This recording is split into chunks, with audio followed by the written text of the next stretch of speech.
Inilah tragedi Situ Gintung, tragedi mengerikan runtuhnya tanggul raksasa yang membuat ratusan orang kehilangan nyawa secara massal, dan terbongkar sesuatu yang janggal, sempat dilihat warga di tengah malam. Sebelum tragedi ini terjadi, pada tanggal 26 Maret 2009, hujan lebat mengguyur daerah Ciputa Timur Tangerang Selatan. Hujan turun dari malam hingga memasuki dini hari.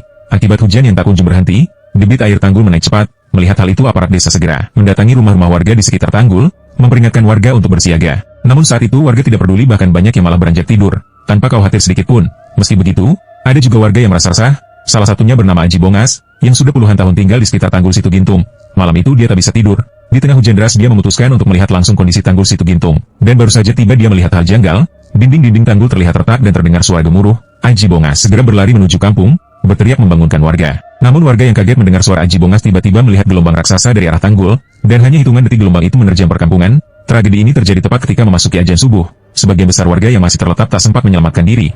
Mereka tersapu bersama puing-puing rumah. Suara teriakan dan tangisan terdengar di tengah kegelapan akibat listrik padam. Warga tak bisa melihat apa yang sebenarnya terjadi. Mereka hanya bisa pasrah sambil berusaha menggapai sesuatu yang bisa dijadikan penahan. Saat matahari terbit, pemandangan mengerikan terlihat. Ratusan tubuh terkapar, rumah-rumah porak-poranda. Yang paling parah terjadi di perumahan Cirende Permai.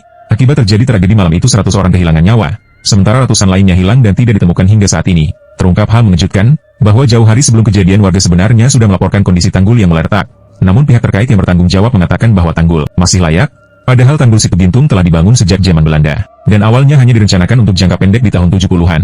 Situ Gintung malah dijadikan objek wisata. Banyak bangunan berdiri di sekitar tanggul, yang jaraknya melewati batas aman. Setelah tragedi yang merenggut ratusan nyawa ini, barulah pemerintah melakukan renovasi Situ Gintung.